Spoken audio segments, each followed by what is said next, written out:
கரங்களை கூப்பி அவரை தொழுது கொள்கிறவர்கள் ஆவியிலும் உண்மையிலும் சொல்ல வேண்டும். இப்போது ஆவியிலே நிறைந்திருக்க முழங்கால் படிட்டு தலைக்கு மேல் கரங்களை கூப்பி தலை வணங்கி முகங்குப்புற விழுந்து அவருடைய இரத்தத்தை முத்தம் செய்வோமா? முதலாவது, இயேசுவே, உங்களை நான் முத்தம் செய்கிறேன், உங்கள் இரத்தத்தை முத்தம் செய்கிறேன், உங்கள் மாசற்ற விலையேறப்பட்ட இரத்தத்தை முத்தம் செய்கிறேன், அதை தொழுது கொள்ளுங்கள்.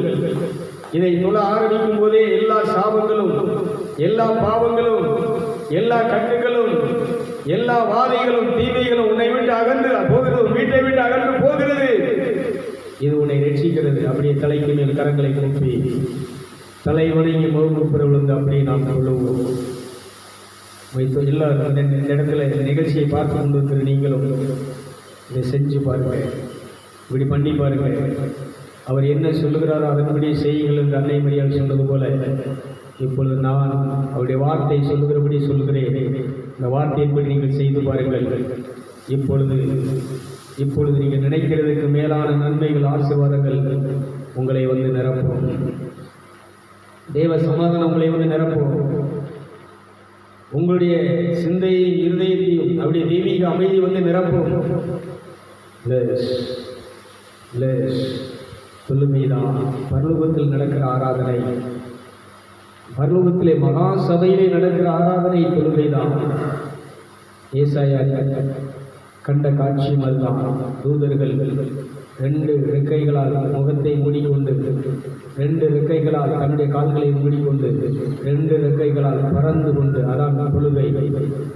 நீண்டு நம்ம தலை முப்புற விழுந்து படுத்திருக்கிற மாதிரி அவங்க நினைக்கிற பறந்து கொண்டு, நீங்களும் இப்பொழுது எப்படி தொழுது கொண்டு இதே போல் உங்கள் ஆன்மா, உங்கள் ஆவி, உடல் பரலோகத்தில் அப்படியே பறந்து இப்படி நீண்டமாக படுத்த மணிக்கு தான் அப்படியே தொழும். ஆனால் கீழே படுக்காது, பறந்துக்கிட்டே நிச்சயம் தொழுதுகிட்டு இருக்கும். இது நீங்கள் ஆவியில் நீங்கள் மறுரூபம் ஆகும்போது, உங்கள் உடலை விட்டு மனமற்ற நிலைக்கு நீங்கள் போகும்போது, மனமற்ற நிலைக்கு நீங்கள் வரும்போது உங்கள் ஆவி இப்படி மேலே உங்கள் உடலை விட்டு கடந்து சொல்லும். உங்கள் ஆவி கடவுளை நிச்சயம் தொழுது. இப்போ அனைத்து ஆவியில் நீங்கள் தொழுதுட்டு இருக்கிறீங்க. இந்த நிகழ்ச்சியை பார்த்து கொண்டு இருக்கிற நீங்களும் உங்கள் வீட்டில் தொழுகை கூடமாக மாற்றுங்க. இஸ்லாமியர்கள் கடையை சாத்திட்டு தொழுதுருவாங்க. பஸ் ஸ்டாண்டில் ஓரமாக போய் எழுச்சிவாங்க. பஸ் ஸ்டாண்டில் தொழுதுருவாங்க, வீட்டில் தொழுதுருவாங்க, பள்ளிவாசலில் தொழுவாங்க. இயேசு சொன்னார், அவரை தொழுது கொள்ளும் காலம் எங்கும் வரும். எங்கும் தொழுது கொள்ளும் காலம் வரும். கடவுளை ஆலயத்தில் மட்டுமல்ல, எங்கேயும் எல்லா இடத்திலையும் தொழுது கொள்ளக்கூடிய காலம் வரும் என்றார். அது இந்த காலம். இப்பொழுது அதை நாம் செய்து கொண்டிருக்கிறோம். அப்படியே தொழுது கொள்ளுங்கள், அப்படியே தொழுது கொள்ளுங்கள். சொல்லுங்க, மாசற்ற விலையேறப்பட்ட இரத்தத்தை முத்தம் செய்கிறேன், என்னை நீதிமானாக்கிய மாசற்ற விலையேறப்பட்ட இரத்தத்தை முத்தம் செய்கிறேன், என்னை பரிசுத்தவானாக மாற்றிய விலையேறப்பெற்ற மாசற்ற இயேசுவின் இரத்தத்தை முத்தம் செய்கிறேன், மரணமில்லா பெருவாழ்வை எனக்கு தந்த நித்திய ஜீவனை தந்த மாசற்ற இயேசுவின் இரத்தத்தை நான் முத்தம் செய்கிறேன். மாம்சத்தினுடைய உயிர் இரத்தத்தில் தான் இருக்கிறது. என் உடலுக்கு உயிரை, ஜீவனை, சக்தியை தந்த இயேசுவின் இரத்தத்தை நான் முத்தம் செய்கிறேன். இயேசுவே, கல்வாரியிலே, சிலுவையிலே நீர் கடைசி சொட்டு இரத்தத்தையும் சிந்தினீரே, அந்த இரத்தத்தை நான் முத்தம் செய்கிறேன். அப்படியே சொல்லுங்க, அப்படியே சொல்லி சொல்லுங்க, அப்படியே சொல்லி சொல்லுங்க. இந்த நிகழ்ச்சியை பார்த்து கொண்டிருக்கிற நீங்கள் இது பழக்கம் இல்லாமல் இருக்கலாம். இப்படி தலைக்கு மேலே கரங்களை கூப்பி தலை வணங்கி முகங்குப்புறங்களுக்கு தொழுகிறது இது உங்களுக்கு முதல் முறை. நீ பண்ணிப்பாரு. நீ பண்ணிட்டு அதுக்கப்புறம் எவ்வளவு பெரிய மாற்றங்கள், எவ்வளவு பெரிய ஆசீர்வாதங்கள், எவ்வளவு பெரிய நன்மைகள் உன் வீட்டில், உன் உடம்புல, உன் இதயத்தில் நடந்திருக்குங்க நீ சோதிச்சு பாரு. இது ஃபெயிலியர் ஆகாது. அவரை தொழுது கொள்ளுகிறவர்கள் ரட்சிக்கப்பட்டார்கள் என்று ரோமேயர் 10:13 சொல்லுகிறது. கர்த்தராகிய இயேசு கிறிஸ்து நாமத்தை தொழுது கொள்ளு, அப்பொழுது நீங்கள் ரட்சிக்கப்படுவீர்கள். நீ மனம் திரும்பி ஆண்டவராக இயேசு கிறிஸ்துவை உன் இதயத்தில் ஏற்றுக்கொள். படைச்சவரை நீ என்னைக்கு தொழ ஆரம்பிச்சிட்டியோ அன்னைக்கே உன் வாழ்க்கை மாறிடும், அன்னைக்கே உன் கஷ்டம் மாறிடும், அன்னைக்கே உன் நோய் நொடிகள் மாற ஆரம்பிச்சிடும், அன்னைக்கே கடவுளுடைய ராட்சியம் உனக்குள்ள வர ஆரம்பிச்சிடும். இப்பொழுது தேவனுடைய ராட்சியம் உங்களுக்குள் வந்திருக்கிறது. தேவனுடைய ராட்சியம் உங்களை நிரப்பி கொண்டிருக்கிறது. சொல்லுங்க, இயேசுவே ராட்சியம் எனக்குள் வந்திருக்கிறது, பரலோக ராட்சியம் எனக்குள் வந்திருக்கிறது. நான் இப்பொழுது என் மனம் உம்மை ஆசிக்கிறது, உம்மை நேசிக்கிறது, அன்பு கூறுவேன், இன்னும் அதிகமாய் ஆராதிப்பேன், இன்னும் ஆர்வமாய் இப்படி தொழுது ஆராதிக்க ஆர்வமாக இருக்கிறேன், ஆசையாக இருக்கிறேன், அன்பாக இருக்கிறேன். இயேசுவே உம்மை தொழுது கொள்கிறேன். அருமையாக இருக்கிறேன். அப்படியே தொழுது கொள்ளுங்க. இரண்டாம் முறை, ஆவியானவரே, என் தாயை உங்களை நான் குற்றம் செய்கிறேன். ஆவியின் வரங்களால், குணமளிக்கிற வரங்களால், அற்புதங்களை செய்கிற சக்தியினால், புதுமை செய்யும் ஆற்றலினால் இரண்டாம் முறை முழங்கால் படியிட்டு தலைக்கு மேல் கரங்களை கூப்பி மறுபடியும் வீசை நான் தொழுது பாருங்க, பண்ணி பாருங்க. ரெண்டாம் முறை அப்படி எல்லாரும் முழங்கால் படியிடும். ரெண்டாம் முறை முழங்கால் படியிட்டு தலைக்கு மேல் கரங்களை கூப்பி பண்ணி பாருங்க, சொல்றதை செஞ்சு பாருங்க. அதுக்கப்புறம் என்ன நடக்குன்னு பாருங்க. மறுபடியும் நீங்கள் ஆவியானவரை நீங்கள் என்ன செய்றீங்க? குற்றம் செய்கிறீங்க. பரிசுத்த ஆவியானவரே, உம்மை நான் தொழுது கொள்கிறேன், உம்மை குற்றம் செய்கிறேன். என் தாயை ஆவியினால் என்னை மறுபடியும் பிறக்க செய்த என் அம்மாவை இப்படி சொல்லுங்க, அம்மான்னு சொல்லுங்க, தாயினே சொல்லுங்க. சொல்லி இப்படி சொல்ல ஆரம்பிங்க. எனக்கு வரங்களை தந்த என் தாயை உண்மை நான் தொழுது கொள்கிறேன். சொல்லுங்க, தொழுது கொள்ளுங்க. தொழுது கொள்ள சொல்லுங்க.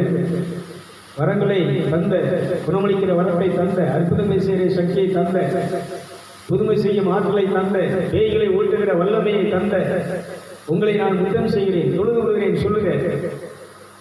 ஞானத்தினால், ஞான வரத்தினால் என்னை அலங்கரித்த என் அம்மாவை நான் உங்களை முத்தம் செய்கிறேன். என்னை ஞானியாக மாற்றிய, ஞானியாக ஞானத்தோடு என்னை பேசும்படி நடக்கும்படி என் நடை, உடை, சொல், செயல், சிந்தனைகள் அனைத்திலும் எனக்கு ஞானத்தை தந்த என் தாயே, ஞானத்தின் ஆவியானவரே, நான் உங்களை முத்தம் செய்கிறேன். சொல்லுங்க, சொல்லி சொல்லி தொழுங்க. இதுதான் ஆராதனை. இதுதான் கடவுளுக்கு பிரியமான, படைச்சவருக்கு பிரியமான ஆராதனை. இதுதான் இந்த உலகத்திலே மிகப்பெரிய சக்தி வாய்ந்த ஆராதனை. சொல்லி பாரு, ஆராதிச்சு பாரு. கடவுள் உன்கிட்ட காசை கேட்கல, பணத்தை கேட்கல, உன்கிட்ட எதையும் கேட்கல. அவர் கேட்கறது இதயத்தை மட்டும் கேட்கிறாரு. இதயத்தை நினைச்சு கடவுளுக்கு காணியாக்கி என் உயிர் உள்ள பலியாக, என் உடலை பரிசுத்த பலியாக இது ஒப்படைக்கிறேன். தாயி ஆவியானவரே, இந்த உடலை உங்கள் ஆலயமாக நீங்கள் மாற்றி இதில் நீங்கள் வாசம் பண்ணுறீங்க. இந்த என் உடலை, கேடு கெட்ட உடலை, மாமிச இச்சையினால், சிந்தனையினால் நிறைந்திருந்த இந்த உடலை, மாமிசமும் மனசும் விரும்புகிறதை செய்த இந்த உடலை இப்பொழுது நீங்கள் உங்கள் ஆவியினாலே நீங்கள் சுத்திகரித்து பரிசுத்தமாக்கி இதை மறுபடியும் பிறக்க செய்து தேவ சாயலாக மாற்றிய என் அம்மாவே, பரிசுத்த ஆவியானவரே, உங்களை நான் குற்றம் செய்கிறேன், உண்மை தொழுது கொள்கிறேன். சொல்லுங்கள். இதுதான் தொழுகை. இங்கேதான் ஆவியானவர் உங்கள் உடலை ஆக்கிவிடுகிறார். இங்கேதான் உங்கள் உடலை அவருடைய ஆலயமாய் மாற்றுகிறார். என் உடல் இப்பொழுது ஆலயமாய் மாறிக்கொண்டிருக்கிற என் உடலை ஆலயமாக மாற்றிய பரிசுத்த ஆவியானவரே, என் அம்மாவே, உங்களை நான் குற்றம் செய்கிறேன். சொல்லுங்க. இதயத்தில் அப்படியே சொல்லி சொல்லி தொழுங்க. சொல்லி சொல்லி தொழுங்க. கனிகளால், அன்பினால், அன்பு என்னும் கனிகளால் யார் என்ன சொன்னாலும் அவர்களை அன்பு செய்யக்கூடிய அன்பை எனக்கு தந்த, யார் என்ன செய்தாலும் எனக்கு தீமை செய்வர்கள் அன்பு செய்யும்படியாக அன்பை தந்த, கனியை தந்த என் அம்மாவே, உண்மை நான் முத்தம் செய்கிறேன். அன்பு என்னும் கனிக்காக உண்மை முத்தம் செய்கிறேன். மகிழ்ச்சி என்கிற கனிக்காக முத்தம் செய்கிறேன். சந்தோஷம் என்கிற கனிக்காக நான் முத்தம் செய்கிறேன். சமாதானம் என்கிற கனிக்காக நான் உங்களை முத்தம் செய்கிறேன். பொறுமை என்ற கனிக்காக, சகிப்புத்தன்மை என்ற கனிக்காக நான் உங்களை முத்தம் செய்கிறேன். தன்னடக்கம் என்ற மாபெரும் அந்த கனிக்காக நான் உங்களை முத்தம் செய்கிறேன். அப்படியே சொல்லி சொல்லி சொல்லுங்க. இதான் ஆராதனை. இதை நீ வீட்டில் பண்ணிப்பாரு, காட்டில் பண்ணிப்பாரு, தனிமையில் நீ இருந்து பண்ணிப்பாரு. தொழுகை என்பது தனிமையிலே நீ உன் வீட்டாரும் செய்யக்கூடியது. நானும் என் வீட்டாரும் என்றால் கர்த்தரை தொழுது கொள்வோம், சேவிப்போம். அருமையாக இருக்கிறீங்க, அருமையாக தொழுதுட்டு இருக்கிறீங்க, அருமையாக சேவிச்சுட்டு இருக்கிறீங்க. மூன்றாம் முறை பிதாவே, சகலத்தை படைத்த பரம்பொருளை, பரம தகப்பனை, பரலோக தந்தையை, திரளான சேனைகள், தூதர்கள், சேராபீன்கள், பரிசுத்தவான்கள் உம்மை பரிசுத்தர் பரிசுத்தர் என்று ஓய்வின்றி ஆராதித்துக் கொண்டிருக்கக்கூடிய ஆராதனைக்குரியவரே, ஆராதனைக்கு தகுதியான தெய்வம் நீர் மட்டும்தான். உம்மை ஆராதிக்கிறேன், உம்மை நான் தொழுது கொள்கிறேன், உம்மை நான் முத்தம் செய்கிறேன். வானனின் சிங்காசனம் பூமியின் பாதப்படி என்று சொன்னேன். என் அப்பாவே, உங்கள் பாதத்தை நான் முத்தம் செய்கிறேன். உங்கள் பாதப்படியை முத்தம் செய்கிற தொழுது கொள்கிறதற்கு எனக்கு ஒரு பாக்கியம் கிடைத்தது. இயேசுவின் இரத்தம் என்னை நீதிமனாக்கி பரிசுத்தவனாக்கி உமக்கு முன்பாக வந்து உன் பாதத்தை தொழுது கொள்ளும்படி உம்முடைய மகனாக என்னை என் மனசாட்சியை சுத்திகரித்து உமக்கு முன்பாக என்னை நிற்க வைத்தது அந்த இயேசுவை நான் முத்தம் செய்கிறேன். பரலோக தகப்பனை படைத்தவரை என் அப்பா என்று கூப்பிடும்படி புத்திர சுகாதார ஆவியை தந்த இயேசுவை நான் உன்னை முத்தம் செய்கிறேன். சொல்லுங்க. திரும்ப திரும்ப அப்படியே உள்ளத்தில் அப்படியே ஆராதிக்க உள்ளத்தில் அப்படியே தொழுது கொண்டே இருக்கிறேன். கண்களை முடியவாறு தியானத்தில் நம்ம போவோம்.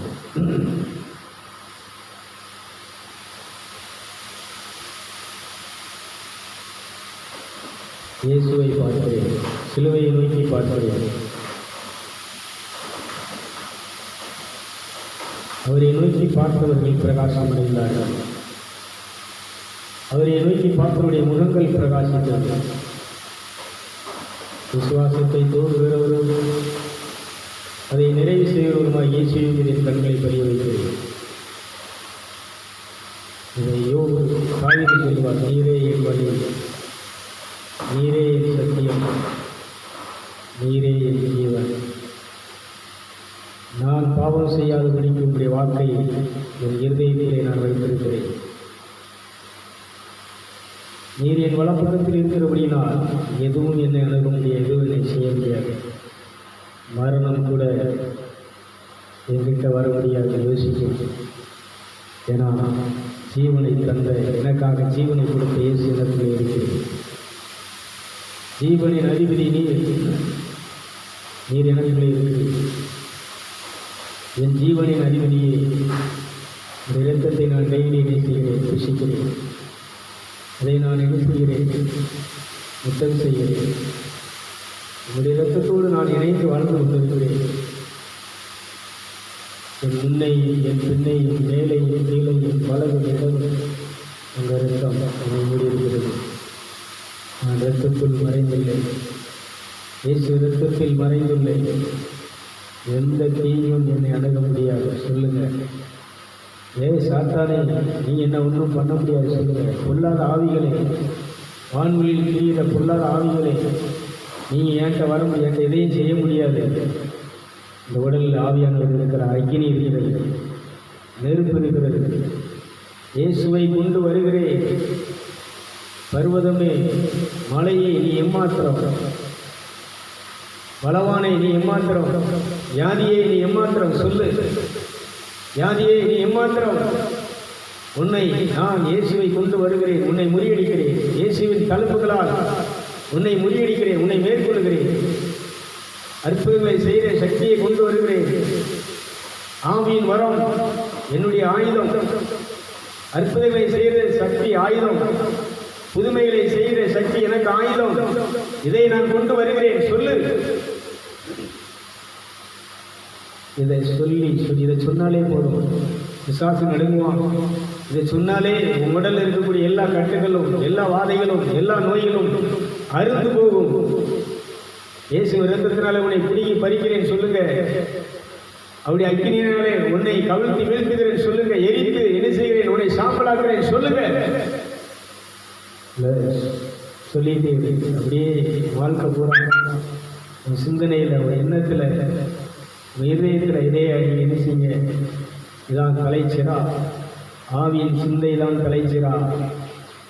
தலைச்சிரா நான் வைத்திருக்கிறேன். ஆவிக்குரிய சிந்தையில் இருக்கிற பிசாசே, உலக சிந்தையை என்னை கொண்டு வர முடியாது. உலக சிந்தையை நான் மேற்கொள்கிறேன், உலக சிந்தையை நான் அழிக்கிறேன்.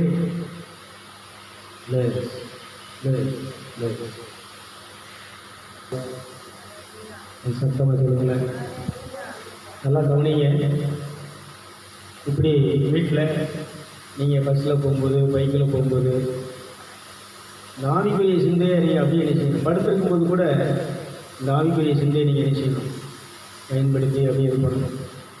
இப்போ நான் சில நேரம் அந்த செல்லில் ஏதாவது ஒரு மெசேஜ் வருது, ஏதோ இது வந்திருக்கு, அதை பார்ப்போம் அப்படின்னு பார்த்தா, அது என்ன விஷயம் வரையிலே நான் உள்ளுக்குள்ளே இருந்து என்ன செஞ்சுட்டு இருக்கிறேன், புதிய புதிய செய்து நான் உனக்கு கொடுத்துருக்கிறேன். சொன்ன பார்த்தீங்களா, இது ஏற்று சொல்லக்கா. இதெல்லாம் மனுஷன் சில அறிவை கொண்டு பயன்படுத்த வேண்டிய விஷயங்கள் நிறைய இருக்குது. ஆனால் நான் உனக்குள்ளே இருந்து நான் தருகிற வார்த்தையை நீ கவனி, இதை நீ செய்ய ஆரம்பி, இதை நீ படிக்க ஆரம்பி, இதில் நீ பழக ஆரம்பி, வாழ ஆரம்பி. ரொம்ப வித்தியாசமாக இருக்குங்க. சில நேரம் நமக்கு ஒரு மாதிரி இருக்க கொஞ்சம் செல்லை என்ன செய்யணும், டக்குன்னு ஓப்பன் பண்ணுவேன். டக்குன்னு ஏதாவது ஃபேஸ்புக்கையோ யூடியூப்போ தட்டின உடனே உள்ளுக்குள்ளே ஒரு சவுண்டு வரும். இதில் உனக்கு நிறைவு வரப்போகுதா, நான் பேசுகிறதுல உனக்கு நிறைவு வரப்போகுதா, நான் பேசுகிறதுல உனக்கு ஆசீர்வாதம் வரப்போகுதா, இதில் உனக்கு ஆசீர்வாதம் கேட்குறதுல ஆசீர்வாதம் வரப்போகுதா அப்படிங்கும்போது டக்குன்னு உடனே நினைச்சுவேன். இல்லை அப்படியே ஆஃப் பண்ணிவிட்டு அப்படி ஒரு வாரம் கட்டிட்டு மறுபடியும் உட்காந்து என்ன நேரம் என்னம்மா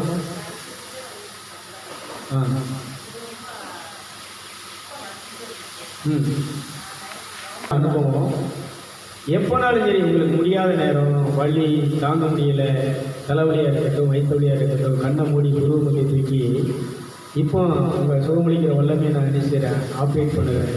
இப்போ அந்த வல்லமை இப்போ அந்த உடலுக்குள்ளே பாயட்டும். இந்த வழியை குணமாக்கட்டும். எனக்கு தூக்கம் வரல, தூங்க முடியலை, இப்போ எனக்கு சமாதானமும் நித்திரையை தந்து என்னை தூங்க வைங்க. நான் உங்கள் மடியில் படுத்திருக்கிறேன், நீங்கள் என்னை என்ன தாளாட்டி என்னை உறங்க வைக்கிறீங்க. இப்போ இந்த வழியெல்லாம் இப்போ என்ன செய்யணும்னா நான் முடிக்கும் போது ஒன்றும் இருக்காது. ஏன்னா நீங்கள் அதை குணமாக்குறதுக்காக என் உடலில் செயலாட்டி இருக்கிறீங்க. இதே மாதிரி இல்லாமல் சொன்ன மாதிரிக்கு நானும் இந்த வாழ்க்கையில் நிறைய பண்ணுறேங்க. அன்றைக்கெல்லாம் பார்த்தீங்கன்னா தலைவலி, நைட்டில் 1 மணி வரைக்கும் நான் தூங்கலை. அப்போது நான் என்ன செஞ்சேன்னா கண்ணை மூடி கையை வச்சு, ப்ளீஸ் உங்கள் வல்லமையை கட்ட விழுகிறேன், சுகமளிக்கிற வல்லமை இப்பொழுது தலைமையில் இப்போது அமர்வதாக. ஆவியானவரே உங்கள் வரத்தை பயன்படுத்தி இப்பொழுது இந்த உடலை நான் நலமாக்குகிறேன், சுகமாக்குகிறேன். இந்த உடல் வேதனையிலிருந்து நான் என்ன செய்கிறேன், ரிலீஃப் ஆகுறேன்னு சொல்லிட்டு அப்படியே படுப்பேன். கொஞ்ச நேரத்தில் என்ன செஞ்சு காலையில் 6 மணி வரைக்கும் தூங்கினேன். 6 மணி எப்பவுமே நான் 4:30க்கு எந்திரிச்சிடுவேன், 5 மணிக்குள்ள எந்திரிச்சிடுவேன். ஆனால் அன்றைக்கி 6 மணி வரைக்கும் தூங்கினேன். அந்த மாதிரி நீங்கள் பயன்படுத்தான்னு சொல்கிறேன், பயன்படுத்துங்கன்னு சொல்கிறேன். எல்லாம் அது அழகாக நான் அனுபவம் சொல்லுது. வீட்டில் நீங்கள் ஆஸ்பத்திரி இதுக்கு இப்போ மாம்ச சிந்தையில் என்னென்னா பக்கத்தில் யாரையாவது கூப்பிடுவோம், அவங்கள்ட்ட சொல்லுவாங்க இந்த ஆஸ்பத்திரிக்கு போனால் சரியாயிரும், அவருக்கு ஒரு ஊசி போட்டால் சரியாயிரும், மாத்திரை போட்டால். முதல்ல இதை பயன்படுத்தி பாருங்கள். நைட்டில் ஜாம் போல் எந்த இதுக்கு போக முடியும், யார்கிட்ட போனாலும் என்ன செய்யாது, நடக்காது. அதனால் இந்த மாதிரி உங்கள் கண் முன்னால் தான் சொல்லுது எல்லாமா. இதே மாதிரி நீங்கள் என்ன செய்யுங்கன்னா இயேசு பயன்படுத்துங்க, ரத்தத்தை பயன்படுத்துங்க, அந்த வரத்தை பயன்படுத்துங்க, நாமத்தை பயன்படுத்துங்க. பயன்படுத்தி நடக்குதாங்கிறத நீ பாரு. அப்படி நடக்கும்போது நீங்கள் டெய்லி பயன்படுத்தி டெய்லி நீங்கள் நல்லா இருப்பீங்க, வாழால தலையாக இருப்பீங்க, கீழால மேலாக இருப்பீங்கன்னு சொல்லி உங்களை வாழ்த்தி ஆசீர்வதித்து இந்த வழிபாட்டை பெயர் இருக்கிற நிறைவு செய்யலாம். இதில் யாருக்காவது டவுட் இருக்கா?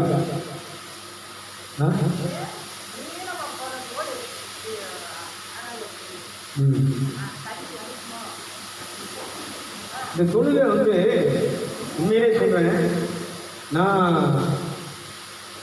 பெரும்பாலும் அந்த ஆவியில் தொழுகிறேன். இந்த தூதர்கள் பறந்து தொழுகிறாங்க பார்த்தீங்களா, மனமற்ற நிலைக்கு போகும்போது என் சோல் ஆவி மேலே பறந்துடும். நான் எப்போ அன்கான்ஷியஸ் நிலைக்கு போகிறேனோ உடலை விட்டு என்ன செய்யணும், வெளியில் போயிடும். வெளியில் போகும்போது இந்த பறந்த நிலையில் தொழுகிற நான் எப்பவுமே சொல்லுவேன், என் ஆன்மா என் ஆவியில் நான் சொல்கிறேன். கர்த்தர் ஆவியானவர், அவரை தொழுது கொள்ளுகிறவர் ஆவியிலும் உண்மையிலும் சொல்லவில்லை. ஆவிக்கு உணவு இருக்கா? எப்படி பார்த்தீங்கன்னா ஆவிக்கு உணவு இருக்கா? ஆவிக்கு என்ன கிடையாது. இதை நீங்கள் பண்ணி பாருங்க. இப்போ நான் ஆவியில் தொழில் நினைக்கிறேன், ஆவி இப்போ என் உடலை விட்டு என்ன செய்யட்டும், நீங்கள் அப்ளை பண்ணுங்கள். இந்த ஆவி இப்போ மேலே எலும்பு போட்டோம்னா கொஞ்ச நேரத்தில் அப்படியே மயக்க அன்கான்ஷியஸ் நிலைக்கு தருவீங்க. நீங்கள் விரும்பி நான் இப்போ ஆவியில் தொழில் விரும்புகிறேன், ஆவி மேலே என்ன செய்யணும், அந்த ஆவிக்குரிய உலகத்துக்களை வருவதற்கு இப்போ என்ன செய்யுங்க, ஆவியானவரை வழி நடத்துங்க, எனக்கு ஹெல்ப் பண்ணுங்கள் ப்ளீஸ் அப்படின்னு சொல்லிட்டு நீங்கள் கண்ணை மூடி உட்காந்துருங்க. ஒரு 5 நிமிஷத்தில் மயக்க நிலைக்கு தருவீங்க. அந்த மயக்க நிலைக்கு போகும்போது உங்கள் ஆவி என்ன செய்யணும்னா அந்த உடல் எப்போ நீங்கள் உறக்க நிலைக்கு மயக்க நிலைக்கு பரவ நிலைக்கு போகிறீங்களோ இந்த ஆவி மேல் உலகத்தோடு ஆவி உலகத்தோடு சஞ்சரிக்க ஆரம்பிக்கும். நான் இப்படி பல நேரத்தில் பல மணி நேரம் அங்கே இந்த மாதிரி ஆராதனை வழிபாடு பண்ணுறதை நான் என்ன செய்யணும்னு அனுபவிக்கிறேன். நீங்கள் சொன்னதுனால அதை என்ன செய்யணும்னு விலைக்கு சொல்கிறேன். அதனால் ஆவியில் சொல்கிறது இன்னும் பிரமாதமாக இருக்கும். ஒரு குறிப்பிட்ட நேரம் நீங்கள் என்ன செய்வீங்கன்னா உடலில் மைண்டே இருக்காது, மனமற்ற நிலையில் இருப்பீங்க. உங்கள் ஆவி உங்களுக்குள்ளே செயல்படுறதை பார்க்க முடியும்.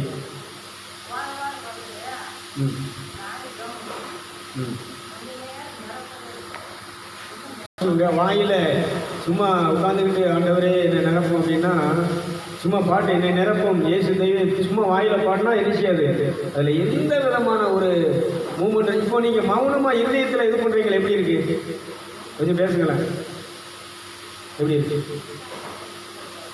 உடனே அப்படி தீப்பிடிச்சு எரிஞ்ச மாதிரி எரியும். என் உடம்பெல்லாம் தீயா இருக்கு. ஏக்கார அந்த ஃபேன் ஓடிட்டு இருக்கு. இந்த ஃபேனை ஓடுற ஒன்றுமே எனக்கு எரிச்சல, உடலில் இதாகலை. அப்புறம் ஒன்று உள்ளே போகிற பாருங்க, வேர்த்து அப்படியே சுண்டு இருக்கு. உடம்பு பாருங்க ஹீட்டர், காய்ச்சல் ஒரு காய்ச்சல் வந்தால் எப்படி இருக்கும் அந்த மாதிரி இருக்கும் உடம்பு. இவன் இந்த காய்ச்சல் வந்த மாதிரி இருக்குன்னா அந்த உடலே டயர்டாயிரும் உங்களுக்கு. நீங்கள் இந்த அனுபவத்தில் போனால் தான் தெரியும். உடனே ரொம்ப டயர்டாக சோர்வாயிடும், கட்சி பிடிக்காத மாதிரி. அந்த பலன் வர வர வர வர இந்த மாம்சம் அப்படியே எரிஞ்சுட்டு தான் தளர்ந்துக்கும், உடலெல்லாம் சோர்வாயிடும். மறுபடியும் கண்ண மூடி அதே தியானத்தில் தொழுகையில் உட்கார ஆரம்பிங்க. கொஞ்ச நேரத்தில் மறுபடியும் அந்த காண்டாமிருகத்துக்கு கொடுத்த பலன், ஆற்றல் சக்தி உடலை நிரப்ப ஆரம்பிக்கும். கைதுமாகவும் கைதலாம் இப்படி நீங்கள் பயன்படுத்துங்க. இப்படி நீங்கள் என்ன செய்யுங்கன்னா ஆவியில் வளருங்க. ஒவ்வொரு நாளும் நீங்கள் ஆவியிலே வளர வேண்டும். ஆவியிலே வளர்ந்து தேவனுடைய ராட்சியம் எனக்குள் இருக்கிறது, தேவனுடைய ராட்சியம் ஆண்டு. நிறைய பேர் சொல்லுவாங்க, நான் சொல்கிறத கேட்பையா கேட்க மாட்டியா, நீ சொல்கிறத கேட்க மாட்டேன். எனக்குள்ள ஒருத்தர் என்ன செய்கிறாருன்னா பேசிட்டு இருக்கிறார், அவர் சொல்கிறது தான் நான் கேட்பேன்.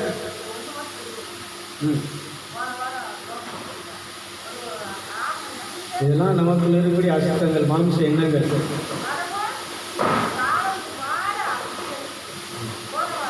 இதான் உள்ள ப்ராக்டிக்கல் நிலை. நீங்கள் நல்லா மாம்ச செஞ்சோடு இருக்கிற வரைக்கும் கோபம், வெறுப்பு, டென்ஷன் ஒரு இதில் உட்காந்து நீங்கள் பிரேயர் இருக்கிறது வரைக்கும் ஒன்றுமே வராது, ஒன்றும் நிரப்புகள் இருக்காது, எந்த ஒரு ப்ரெஷன்ஸும் இருக்காது.